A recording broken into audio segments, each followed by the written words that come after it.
Muy Ya, bien. sí. Listo, chicos.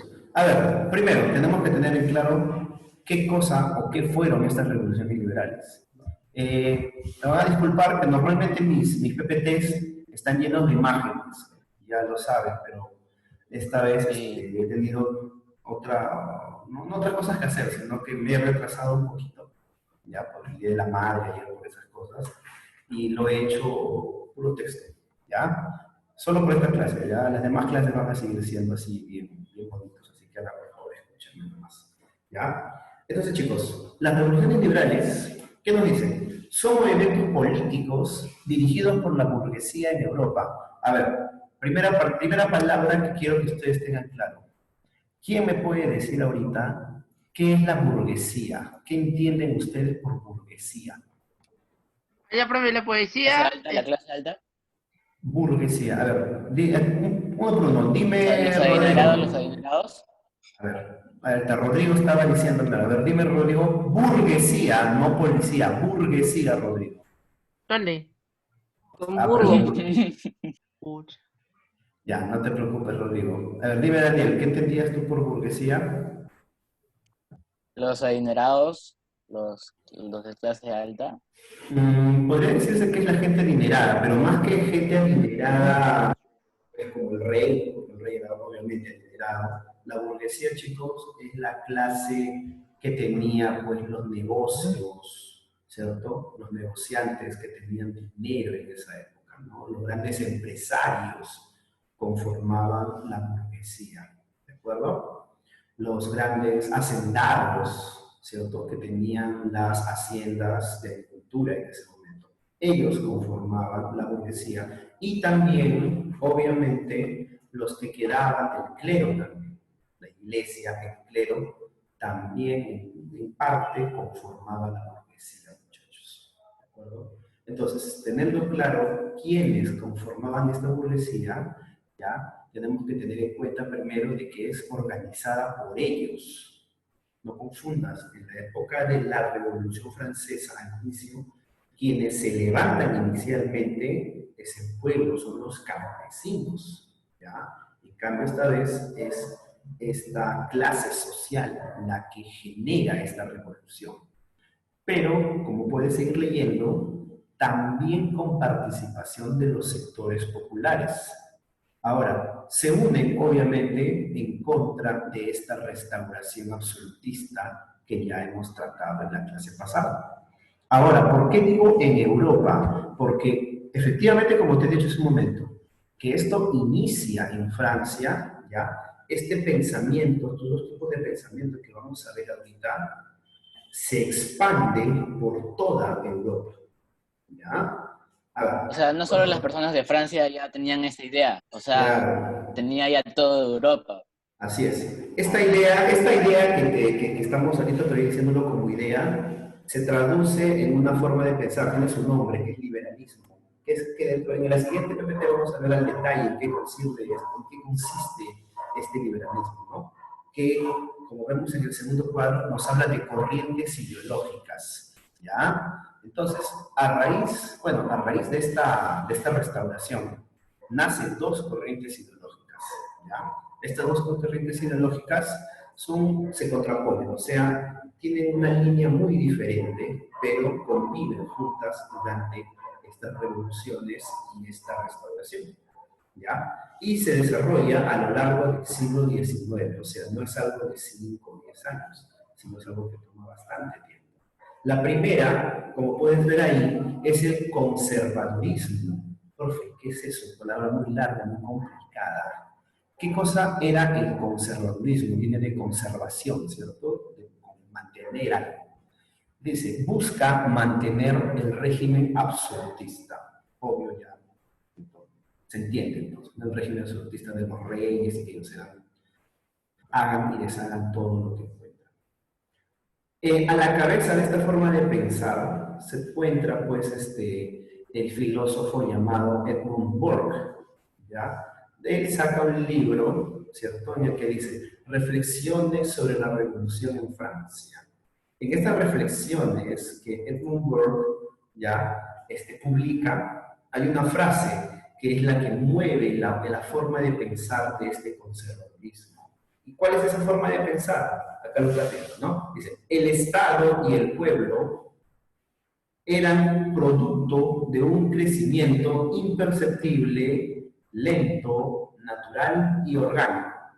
O sea, de que el Estado como tal, el rey y todo el pueblo son algo natural, o sea, algo que la misma naturaleza y el mundo y el universo ha creado.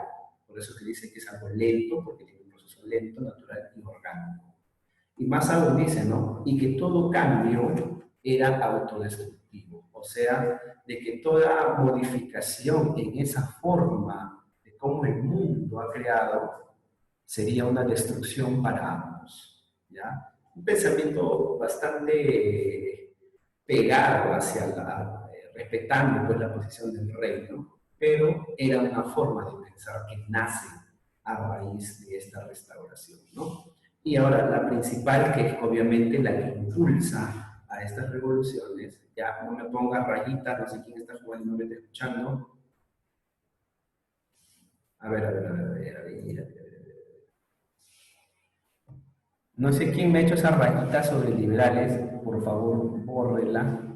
¿Dónde, profe? Alguien, ya el que sabe que lo ha hecho, por favor, bórrelo. Debe estar en ¿Ya? celular, porque en celular se puede, profe. ¿Qué?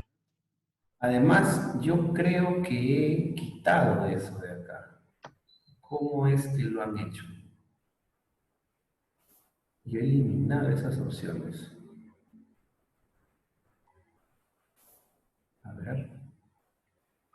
Compartiendo. Ah, está con compartir pantalla. Mm, Permitir que se cambie el nombre. Anotar en el contenido compartido. O sea, está el check puesto. Me han habilitado ese check en la otra clase seguro. A ver. Vuelvo a repetir. No sé quién ha puesto esa línea sobre la E. Yo no tengo la opción para dibujar. Yo no lo hice, profe. ¿No? Ha No, sido liberales. Ni siquiera que me haya puesto una tilde sobre la E. ¿Tú has sido Luciana? Luciana, ¿tú has sido? ¿Por qué apagas tu cámara, Luciana? No, Dominic, no, es que Isabel? salió ¿Has puesto un ¿Qué fondo? pasó, profe? Sí, he visto que has puesto Sí, un sí, pero no fondo. sé de dónde. Has puesto tú, Prende tu no te lo cámara. han puesto a ti. ¿Qué? Pon tu cámara, Luciana, Dominic, No, sí, un momento. Isabela.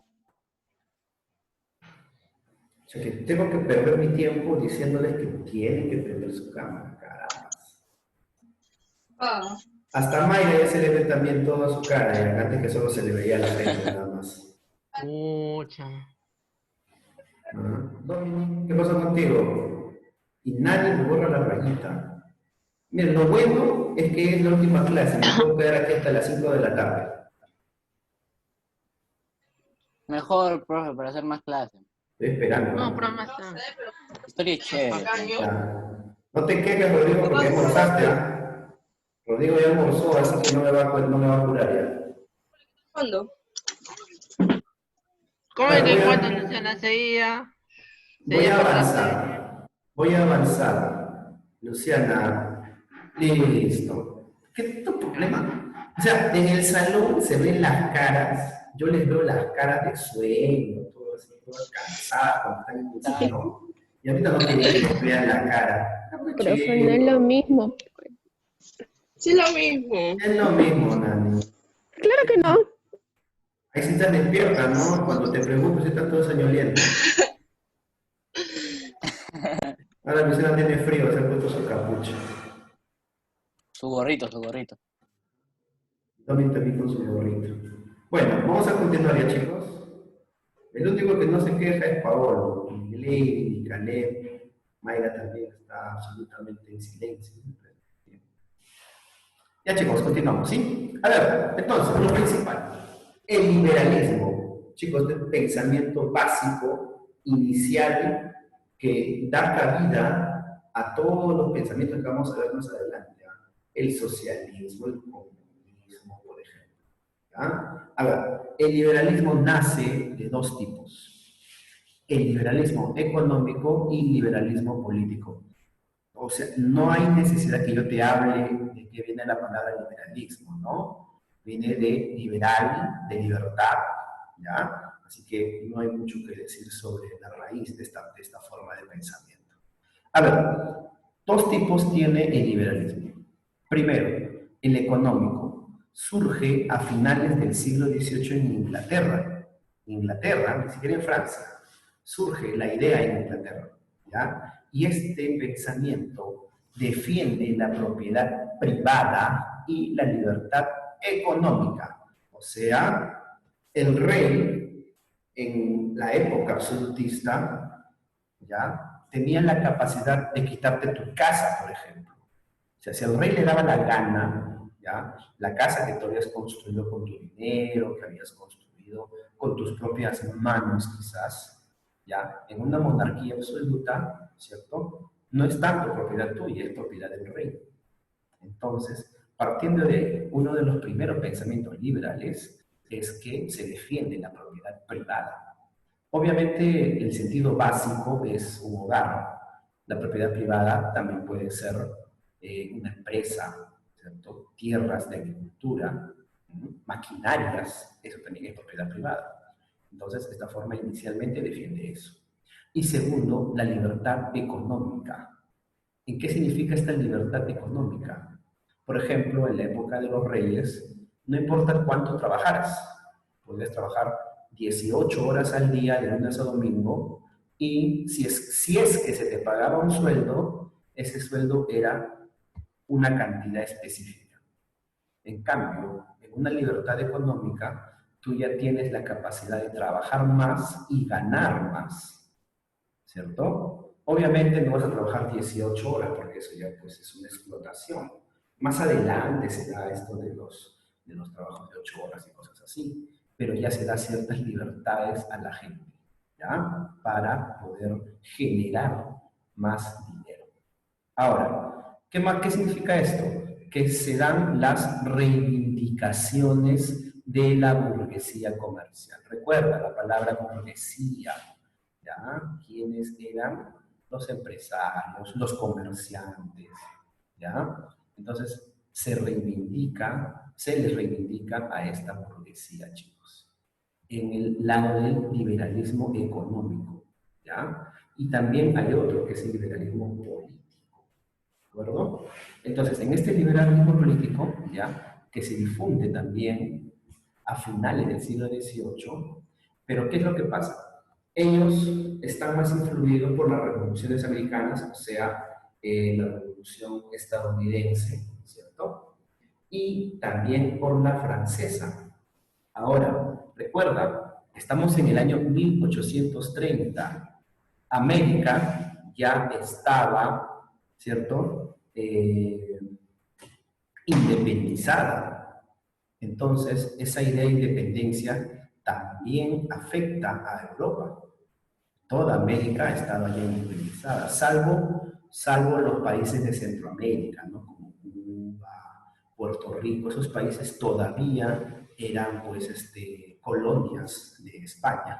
Creo que unos 50 años más adelante son los que también se liberan por completo de sus conquistadores, ¿no? Entonces, este liberalismo político, ¿qué significa? ¿Qué significa este liberalismo político? ¿Ya? De que pretende el acceso al poder de la burguesía. Ah, ya, date cuenta. La restauración quería devolverle el poder, ¿cierto?, a los reyes. Y durante la Revolución Francesa, quienes tienen el poder son mayormente la gente del pueblo, ¿ya? Los altos empresarios no participaban tanto en el poder. En este caso, en el liberalismo político, se les quiere dar a ellos ese poder. Ahora, el liberalismo político propone 3 reivindicaciones, o sea, que se les reivindique en 3 aspectos. ¿Cuál es? Primero, la igualdad jurídica. Ahora, ¿qué es la igualdad jurídica ante la ley? ¿Cierto? Era acabar con los privilegios de la nobleza y del clero. Recuerda que la nobleza, pues, y el clero se ubicaban un escaño debajo del rey. Ellos gozaban de todo el poder político, de las tierras, ¿cierto? Y de controlar el país a su gusto, ¿ya? Una segunda reivindicación es que se vea de nuevo la división de poderes. La división de poderes ya los conoces, súper te lo sabes, ejecutivo, legislativo y judicial, ¿ya? Contrario al absolutismo. Toda esta forma de pensar, chicos, empieza a gestarse en contra, ¿ya? En contra del absolutismo, en contra de los reyes, ¿ya? Entonces, y tercero, por último, que se vea un parlamento con poder. ¿Qué significa esto? Que el parlamento sea elegido por sufragio, así como lo es ahora, ¿ya? Esa idea ¿Cómo, de... profe? ¿Cómo? ¿Cómo de qué? ¿Cómo por sufragio? El sufragio es la votación. Ah, ya. Claro. O sea, ¿qué es lo que pasa? Que el liberalismo busca ya empezar a darle forma a la forma de gobierno que tenemos ahora. ¿Ya? Recuerda, en la época de la Revolución Francesa existía pues un congreso, existía una unión de líderes, que a las finales no resulta mucho, por eso es que Napoleón decide pues él mismo volverse la cabeza de todo y expandirlo todo. Cae Napoleón, ¿cierto? Y quienes inicialmente toman el poder de nuevo son los reyes, ¿ya? Porque ellos pues son los que quedan parados ante todo esto. Pero con el liberalismo, recuerda que es una forma de pensar todavía, son ideas, ¿ya? Buscan esta forma de estructurar los gobiernos. Ahora, ¿qué dice? Este liberalismo se justifica con la idea de que el Parlamento representa al pueblo, ¿cierto? Y el derecho legítimo para ejercer el poder también reside en el pueblo. O sea, la idea de que el rey es lo máximo y es por línea sucesoria el que tiene el derecho a gobernar es todo lo contrario, ¿ya? Nace el término llamado soberanía nacional, chicos, ¿ya? Que es la nación quien tiene el derecho de gobernar. El pueblo es quien tiene el derecho a gobernar, ¿ya? Contra la idea pues, de la soberanía real, ¿no? Que por derecho divino. No sé si tú recuerdas, porque el rey tenía que ser coronado por la iglesia, porque Dios es el que lo está poniendo en ese cargo, ¿no? Es todo lo contrario. Es el pueblo quien te pone en el cargo, y no Dios, ¿ya?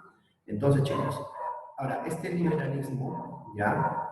Dentro de los dos tipos que tiene dos tendencias, ¿ya? El liberalismo doctrinario o moderado, ¿ya? Estaba conformado básicamente por los antiguos girondinos, ¿te acuerdas un poco de la Revolución Francesa? ¿Ya? Que buscaban una monarquía parlamentaria, o sea, una monarquía constitucional, ¿ya? Y un sufragio censitario. ¿Qué significa el sufragio censitario?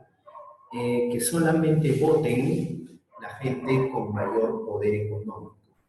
Esa era la idea del sufragio censitario. Obviamente existía por otro lado el liberalismo democrático o también llamado radical, ¿ya? Estaba conformado pues, mayormente por los antiguos jacobinos, que respetaban la idea de república y también de un sufragio universal. Sufragio universal es porque todas las personas, ¿no? Como en el Perú, todo mayor de 18 años puede votar y que seas peruano, algo similar, ¿ya? Entonces, chicos, este cuadro acá puede sonarte un poquito intrincado, ¿no? Así funcionan las corrientes idealistas, ¿no? Es un poco de filosofía y de muchos términos. Lo principal que yo quiero que entiendas de que este liberalismo, ¿ya? Surge pues en contra de la monarquía, ¡Jesús! en contra de los reyes. Rodrigo le prende a su micrófono cada rato. Muy bien. Ya, continuamos entonces, chicos. Como les dije, hay bastante texto, no hay muchas imágenes, así que voy a tratar de que la clase sea rápida. Entonces, Está bien. chicos, se da la revolución de 1830 en Francia. Wow, en Francia se inicia esta... ¿Otra? Claro, lo que te he explicado ahorita es todo lo previo, la forma de pensar de la gente, ¿ya? A raíz de este pensamiento liberal es que se empieza a dar dos nuevas revoluciones. Por eso el tema se llama revoluciones liberales, del 30 y del 48. ¿Ya, chicos? Recuerda de que primero, ¿qué es lo que pasaba? La causa principal era que el rey Carlos X, ¿ya? Esto cayó. El gobierno de Carlos X en perjuicio de la burguesía liberal. Ah, ya. El rey Carlos X, ¿ya? Es quien perjudica a la burguesía en ese momento. Ya, ahorita te voy a dar forma como es esto. Me he equivocado acá al poner el primer cuadro. Vamos al segundo, ¿ya? Dice, el descontento social de las clases populares y la crisis económica en Francia. A ver, te explico. En el momento de la restauración, ¿ya? Se colocan de nuevo los reyes donde pertenecían. Por ejemplo, en Francia, ¿ya? Se vuelve al trono el rey Luis XVIII, que era hermano de Luis XVI, ¿ya? De acuerdo de Luis XVI, el que muere, pues, guillotinado durante la Revolución Francesa, ¿ya? El rey Luis XVIII es de nuevo colocado en el trono y él gobierna, como te puedes dar cuenta, durante 9 años, ¿ya? A ver, ¿qué es lo que hizo Luis XVIII? Acá dice, ¿no? Tuvo un reinado moderado, o sea, no fue tan radical, estuvo en el término medio, ¿ya? Promulga una carta constitucional llamada la Carta Otorgada, que es algo parecido a una constitución, pero esta pequeña constitución modificada atrae a liberales moderados de la época, ¿ya? Gente pues, que tenía pensamientos democráticos, pero no tan extremistas, ¿ya? Pero ¿qué es lo que pasa? Esta carta constitucional, chicos, aún pues beneficiaba a la nobleza y el clero. Recuerda de que después de la Revolución Francesa, ¿ya? Napoleón pues le quita todas sus tierras a todos los nobles y se las entrega al pueblo. Claro que obviamente siendo Napoleón el líder de todos ellos, ¿no? Entonces la nobleza y el clero querían recobrar esas tierras, ¿ya? Que fueron, como dice aquel texto, arrebatadas durante la Revolución. ¿Qué es lo que pasaba? De que toda esta lucha por parte de la nobleza y el clero desencadenó mucha crisis económica en Francia, porque muchas veces los nobles iban a las zonas de cultivo y con sus pequeños ejércitos o con personas que ellos contrataban, destruían los campos de agricultura. Entonces había una lucha interna constante entre la nobleza y el clero, inclusive el clero, chicos, a que se supone que es la iglesia, entre el pueblo. Por consecuencia, había mucho descontento de la clase baja, de la clase popular, y también había mucha crisis económica, ¿ya? Ahorita vamos a hablar de Carlos X, ya que no quede ahí solito esa última parte, esa primera parte. ¿Y qué estaba pasando con el Congreso de Viena? El Congreso de Viena, eso se dio a nivel más internacional, ¿ya? El Congreso de Viena, una vez colocado a Luis XVIII, obviamente, el Congreso de Viena, pues es el que coloca a Luis XVIII, ¿cierto? Se dedica, pues, a hacer lo mismo en los diferentes países. Era un tema un poco más amplio.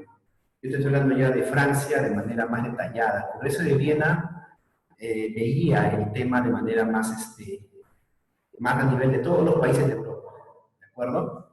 Ahora, el Congreso de Viena era eso nada más, era un grupo de personas, ¿cierto? Con ideas también y con poder que le otorgan los gobiernos para empezar a restaurar a los reyes. Pero el Congreso de Viena no tenía ejércitos, el Congreso de Viena no tenía, pues, una clase política muy enmarcada en todos los países. Ellos simplemente se reunieron todos los reyes de la época y se juntaron y dijeron, muy bien, todos vamos a unirnos, no nos vamos a hacer la guerra, vamos a estar en paz y cada uno vuelve a su país a ser rey. Esa era la idea básica. ¿Pero sabían lo que estaba pasando en Francia? ¿Sabían lo de la crisis económica y eso? Claro, obviamente, pero es como que yo te explico, es como que mañana haya un congreso de, digamos que mañana resulta que España nos quiere volver a invadir, ¿cierto? Un ejemplo, ¿no? Sí. Digamos que España nos quiere volver a invadir a América, no solo al Perú, ¿ah? Sino quiere venir con todo su ejército, con todo, y nos quiere volver a invadir a el Perú y a América. Entonces, América reacciona y forma un congreso entre líderes y representantes de Argentina, Colombia, Venezuela, Perú, Chile, Bolivia, ¿no? Y se reúnen y toman decisiones. ¿Saben qué? Para defendernos de España hay que llegar al acuerdo de no pelear entre nosotros. ¿Entienden? Ese es el Congreso de América, por ejemplo. Llegan a los acuerdos de no pelear entre nosotros, llegan a un acuerdo también de que vamos a ayudarnos económicamente, otro acuerdo de que si un país está en guerra, los otros los van a ayudar, si es que no vienen a atacar los españoles, por ejemplo. Esos acuerdos se dieron en el Congreso de Viena. ¿Qué acuerdos se dieron en el Congreso de Viena? De que ya no iba a haber conquistas entre países, de que cada país iba de nuevo a colocar a sus reyes. Pero lo que pasaba con Francia era algo muy interno. Entonces, el Congreso de Viena no podía meterse en problemas internos. Es como lo que te digo con el caso del Congreso de América, ¿no? El Perú puede tener terrorismo, puede haber problemas con sus líderes, pero no tiene nada que ver Argentina, no tiene nada que ver pues, Chile, esos problemas internos que tenemos nosotros. ¿Ya? Entonces algo parecido era eso. Ah, ya entendí. Claro, Sí. ¿ya? Entonces por eso era algo más general, no tenía nada que ver pues, con los problemas internos que tenía Francia en este momento. ¿Ya? Además, el Congreso de Viena buscaba de que de nuevo sean los reyes los que gobernaran. Y eso estaba pasando, estaban gobernando de nuevo los reyes. Dime, Rodrigo. Todavía la neta todavía sigue apaga su cámara. Ya, ahorita estoy explicando, Rodrigo, ¿sí? Ahorita le voy a decir quién ha apagado su cámara. Ya, entonces así es, pues chicos, el Congreso de Viena no tenía nada que ver pues con los problemas internos de Francia en ese momento. Entonces, este es Luis XVIII, él fue más moderado, más tranquilo, haciendo sus cosas. ¿Ya? Pero ¿qué es lo que pasa? Carlos X, hermano de Luis XVIII, ya, gobierna del año 24 al 30, obviamente cuando muere Luis XVIII, ¿ya? Pero ¿qué es lo que pasa? Casi viene la parte más fuerte. Él fue un rey reaccionario, un rey animado por una sed de venganza, y así como lo ves, ¿ya? Él sí quería anular por completo primero, la forma de pensar de la gente, y segundo, quería anular por completo a las personas que tuvieran este pensamiento liberal, chicos. ¿Ya? Profe, ¿y no hubo ningún rey que era liberal, profe? El que tenía un pensamiento un poco liberal fue el que acabamos de ver ahorita.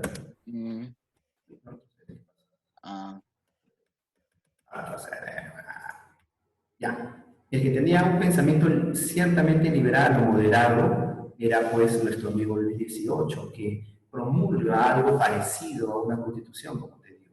¿Ya? Pero era un documento que beneficiaba... ¿Y él solo fue el único o hubieron otros que eran moderados? No, solamente él, porque como tú te puedes dar cuenta, estamos ahorita en el 815, 824, y su hermano está del 24 al 30, o sea, solo dos reyes, ¿ya? Estos son antecedentes, antes de esta revolución del año 30, ¿ya? Se le conoció como el rey de los emigrados. Ahora, profe, ¿qué significa eso? ¿Quiénes son los emigrantes? ¿Quién me puede decir quiénes son los emigrantes? ¿A quiénes se les conoce como emigrantes? A ver. Las personas que cruzan de un país a otro país ilegalmente.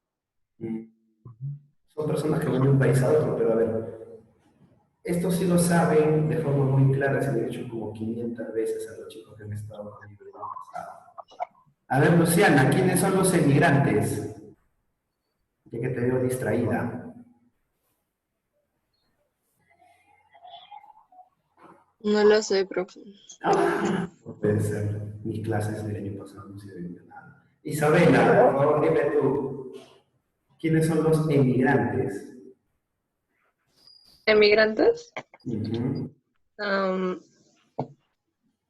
Creo que uno era que va a otro país y el otro que era que ingresa o algo así. Ah, va bien, va bien. Unos son los inmigrantes y otros son los Ujú. emigrantes, ¿verdad? Los emigrantes, chicos, son los que vienen a algún sitio. Otro país, a nuestro estado. Así es. Por ejemplo, para ver si Nani está despierta, Nani es una emigrante, ¿ya? Porque ella viene de Venezuela hacia nuestro país, ¿de acuerdo? Ya, para que reacciones y te acuerdes, chicos. Muy bien. A él se le llamaba, pues, el rey de los emigrados, porque él dejaba de que de otros países vinieran a Francia, pero obviamente personas que estaban de acuerdo con una forma de pensamiento monárquica, ¿no? El rey es el jefe y ya, listo. Tú estás de acuerdo con que el rey es el dueño de todo, puedes decir, ah, ya, listo, yo si quiero eso, ven. ¿Ya? Entonces, chicos, con todo esto previo, ya, se da la Revolución del 30. ¿Y cómo se da la Revolución del 30? ¿Cómo empieza esta revolución en el año 30? Que no es tan grande y tan fuerte como la Revolución Francesa, ¿no? La Revolución Francesa fue algo que cambió por completo la política del país, ¿no? Se dan, chicos, las ordenanzas de julio. ¿Qué son estas ordenanzas de julio? ¿Ya? Fueron promulgadas por el ministro Jules Polignac, ministro, pues, de ese rey Carlos X, ¿no? Entonces, en estas ordenanzas de julio, chicos, mira, se suspendía la libertad de prensa. ¿Qué significa eso? De que ya no se podían imprimir periódicos, ¿ya? En ese tiempo había periódicos y no se Pero ¿por qué? podían, ¿Por qué? porque recuerda que Carlos X, te estoy diciendo en la primera línea, que fue un rey animado por una sed de venganza, y esta sed de venganza era ante todo lo que tenía que ver con un pensamiento liberal, un pensamiento de república. Y la libertad de prensa es obviamente un pensamiento democrático, porque tú has visto cuando hay periódicos, el periódico puede hablar tranquilamente en contra de un gobierno, ¿cierto? En la televisión también tú has visto personas que salen en televisión y hablan abiertamente sobre lo que está haciendo mal un gobierno. Eso es la libertad de prensa, chicos. ¿Ya? Entonces, nuestro amigo Carlos X suspende esa libertad de prensa. Segundo, disuelve la Cámara Legislativa. ¿Qué significa eso? Que disuelve el Congreso, así como lo ha hecho nuestro amigo Vizcarra inicialmente, disuelve el Congreso. Pero claro, obviamente, Carlos X disuelve el Congreso para que ya nunca más exista otro. En el caso, pues, de nuestro presidente disolvió el Congreso, pero para que haya votaciones y se dé a otro Congreso, ¿no? No confundir por eso. Y por último, restringe el derecho al voto, o sea, ya nadie puede votar, ahora, no solamente para el Congreso, sino para elegir autoridades locales, por ejemplo. Ya las autoridades locales, lo que para nosotros son los alcaldes, por ejemplo, también iban a ser colocados por el rey. Entonces, él sí es el que hace las cosas más a la fuerza, él sí se va con todo. Luis XVIII dijo, no, bueno, estamos en un país en el que la mayoría de la gente piensa de manera ya más liberal, piensa de manera más democrática, vamos a darle por su lado a la gente un poco, ¿no? En cambio, Carlos X no, él sí fue recontra radical en ese sentido.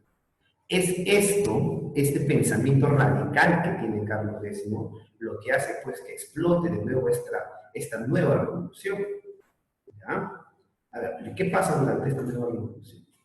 Mira, ¿cómo se desarrollan los hechos? Pocos días después de estos documentos que cambian por completo la forma de gobierno, se producen las protestas y rebeliones del 27, 28 y 29 de julio, 3 días, ¿ya? Pero ¿y quiénes son los que hacen esto? Los obreros y estudiantes, chicos. Ellos empiezan a levantarse en protestas.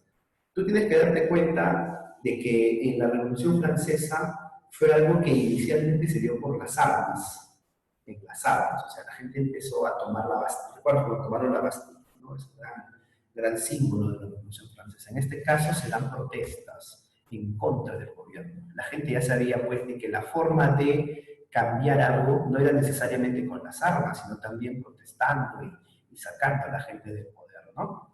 Entonces, chicos, el Palacio del Louvre, que es como el Palacio de Justicia para nosotros, perdón, como el Palacio de Gobierno para nosotros, es tomado y ocupado por campesinos. Ese es uno de los hechos que se dan, ¿ya? La gente ya estaba más organizada en esa época, la gente ya estaba más despierta en ideas, ¿cierto? E incluso, como pueden ver acá, chicos, el ejército, como tal, apoya a los insurgentes, ya que también estaba a favor de una monarquía de corte liberal, ¿ya? El ejército también se había dado cuenta de que no, pues como este rey de nuevo no va a regresar a como éramos hace 100 años, no, el ejército también se puso en contra de este rey. Más aún, se le unen a este levantamiento de la gente del pueblo los republicanos, o sea, todos los que pertenecían pues a una forma de gobierno democrático de la época de Robespierre, inclusive, ¿no? Bonapartistas, existía un grupo de personas que tenían pensamiento de Napoleón Bonaparte. Bonaparte había dejado también su pensamiento democrático y un poco más extremista. Y también los monárquicos liberales, los que pensaban en la monarquía constitucional. En pocas palabras, chicos, todas las facciones de pensamiento de nuevo se levantaron ante esta acción de Carlos X. ¿Qué es lo que pasa? De que esto ya es algo más rápido, porque Carlos X no tuvo forma de reaccionar, más aún que su ejército también se levantaba. Ya no tenía opción, ya que solo renunciaron. Claro, porque su mismo ejército, que se supone que lo tenía que proteger, también se le va contra él. Entonces Carlos X renuncia a su cargo como rey y se exilia en Gran Bretaña, o sea, en Inglaterra, ¿ya? Y se proclama a Luis Felipe I, llamado el Rey Ciudadano, ¿ya? Y es con quien se implanta una monarquía constitucional, ¿ya? ¿Por qué Rey Ciudadano, profe? Porque era un burgués. ¿Qué significa esto? Que no era pues un hombre que venía de una casta de reyes antes de él, sino que era pues un hombre del pueblo, obviamente un burgués con poder económico, y es a él quien se le proclama como rey. Por eso es Luis Felipe I. Ya recuerda, siempre que hay un número después de un número. ¿Y esa fue la primera vez que pusieron a un rey de burgués, profe? Claro, es la primera vez que hay un rey burgués y es la primera vez que se implanta la llamada monarquía constitucional. ¿Recuerdas que San Martín quería una monarquía constitucional para el país? Ya pues, en Francia se inicia eso en el año de 1830. Tomando como ejemplo, la gente no fue tan cabezona como los peruanos, ¿no? Porque ellos sabían de que si volvían de nuevo a una democracia pura, les iba a pasar todo lo que les había pasado, ¿cierto? Antes de Napoleón. Que Napoleón, al ver que hay un gran desorden por parte de los poderes del Estado, Napoleón se llevó todo encima.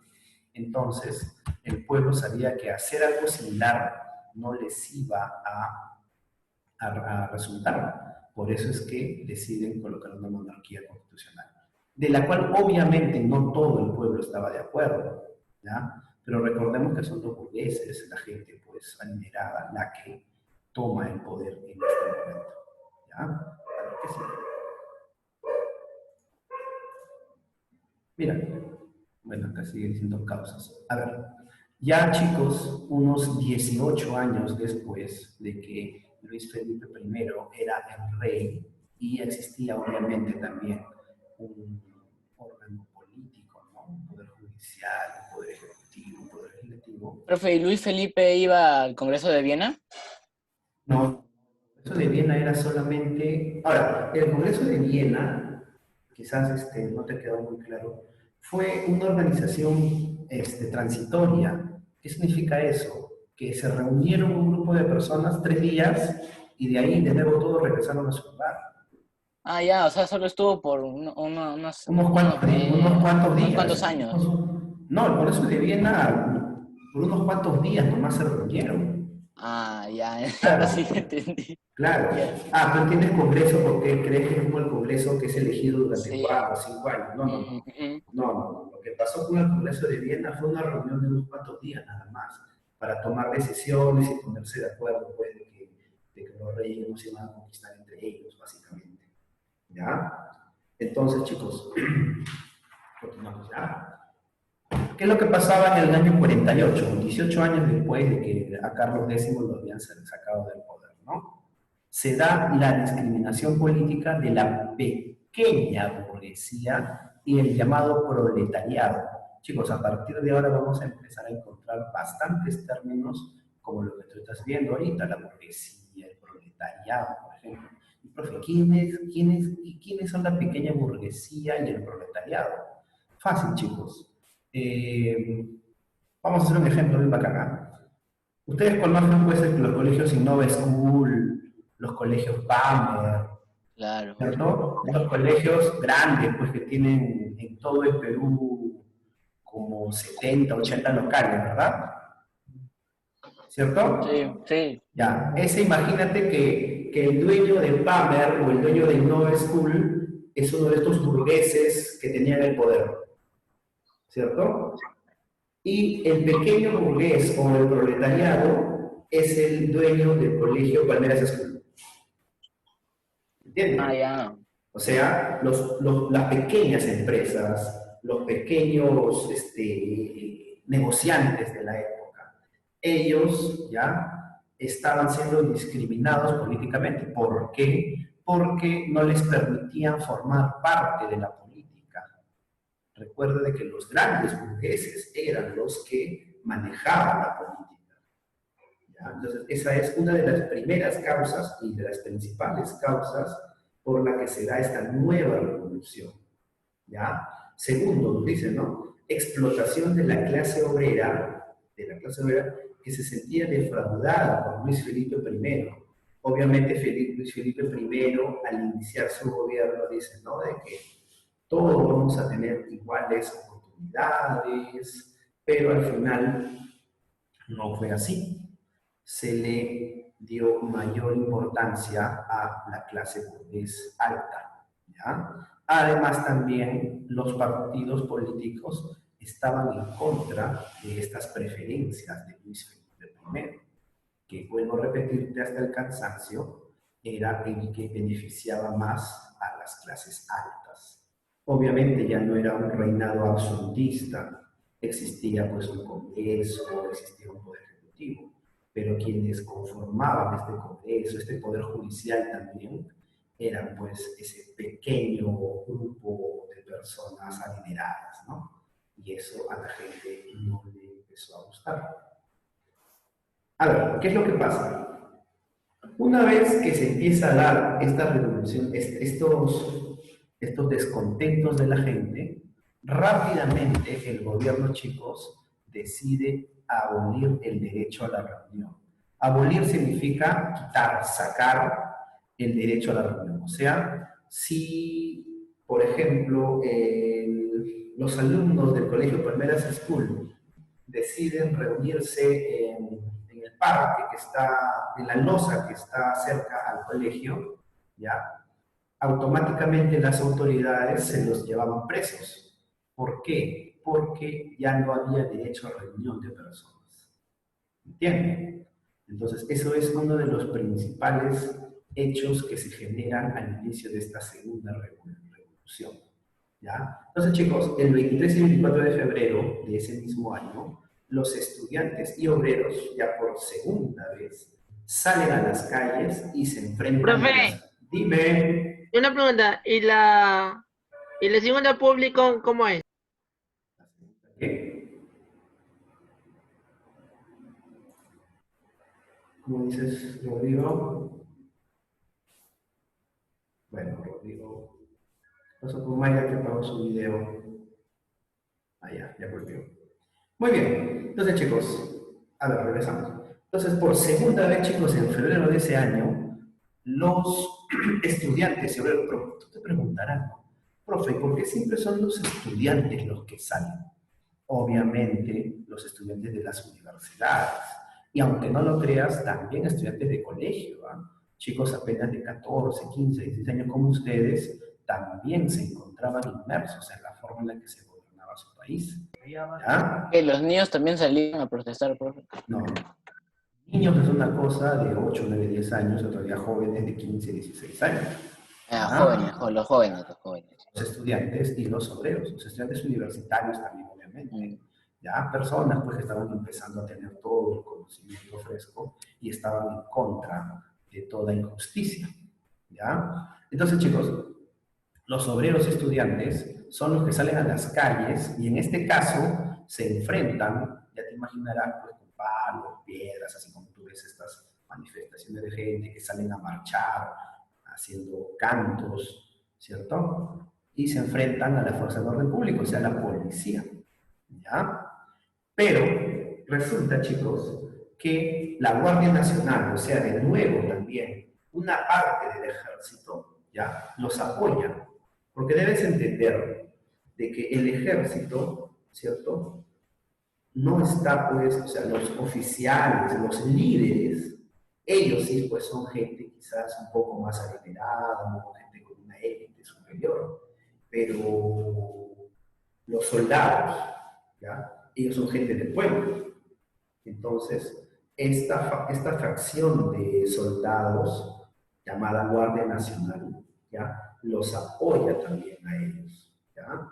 Entonces, con apoyo de esta Guardia Nacional, ingresan al Palacio Real, al Palacio del Louvre, y obligan a abdicar al rey, o sea, a que renuncie a su cargo al rey. Y se proclama la Segunda República, chicos. ¿Ya? Se proclama esta Segunda República y, aunque no lo creas, colocan como presidente a Luis Napoleón Bonaparte. Era su hermano, ¿no? ¿Quién era? Luis Napoleón Bonaparte era el nieto de nuestro querido Nápoles. ¿Ya? Luis Napoleón Bonaparte ingresa al poder como presidente, ¿ya? Como presidente. ¿Qué cosa más pasa? Este nuevo gobierno de Luis Napoleón Bonaparte inicialmente, ¿ya? Hace cosas muy buenas, ¿ya? Se da el nuevo gobierno que abole o quita por completo la esclavitud que todavía existía en esos momentos, ¿ya? El gobierno abolió esta esclavitud.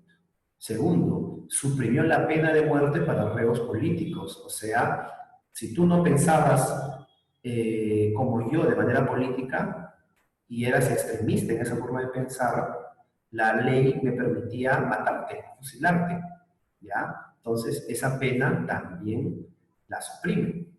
Tercero, se restablece la libertad de prensa, ¿ya? Se restablece la libertad de prensa y se implanta el sufragio universal.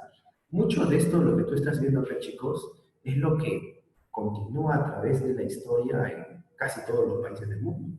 ¿Ya? El sufragio universal, como te dije, es pues que con solo ser mayor de 18 años y haber nacido en el país en el que vives, es suficiente para votar. ¿Ya, chicos? Pero, ¿qué es lo que pasa? Y es un poquito lo que pasa después con Francia, ¿ya? Con el tiempo, ¿ya? Se abole de nuevo esta Segunda República, ¿ya? Y resulta, pues, que nuestro amigo Luis Napoleón tenía, pues, en la sangre esta locura de ser el máximo líder, y nuestro amigo Luis Napoleón vuelve, con apoyo del pueblo, vuelve a proclamarse como emperador y se da el Segundo Imperio en Francia. Y este Luis Napoleón se proclama como Napoleón III. Pero, como les digo siempre, esto ya es otra historia, chicos. ¿De acuerdo? A ver, ¿alguna pregunta, muchachos? Sé que no he estado muy amigable en el PPT, les pido disculpas por eso, pero Ya para las próximas clases va a ser como siempre. ¿Alguna pregunta, chicos? Ah, no. No, profe. Muy bien, son 1:42. De verdad que me muero de hambre, imagino que ustedes también. Por dos. Ya estoy aburrido. Esta vez, sí, esta semana sí hay examen, sí hay tarea. Así ¿Hoy día? que- ¿Hoy día? Sí. A partir de las 4 o 5. Pero va a subir la clase Claro, sí. A partir de para las estudiar también, profe. Claro, te va a estar bien simple, ¿no? Un examen de 3 o 4 preguntas a lo mucho. ¿De acuerdo, chicos? Ah, ya. ¿Ya? Examen. Sobre la tarea voy a ver si es que hay tarea, pero de que hay examen. ¿Ya, chicos? Ya, profe. Listo. Fue un gusto, muchachos, vernos. Adiós, Paolo. Chao, Dominic. Chao, Lady. Chao, Luciana. Chao, Rodrigo. Chao, Isabela. Chao, Daniel, Canet. Ya, profe, no salga de su casa. Ah,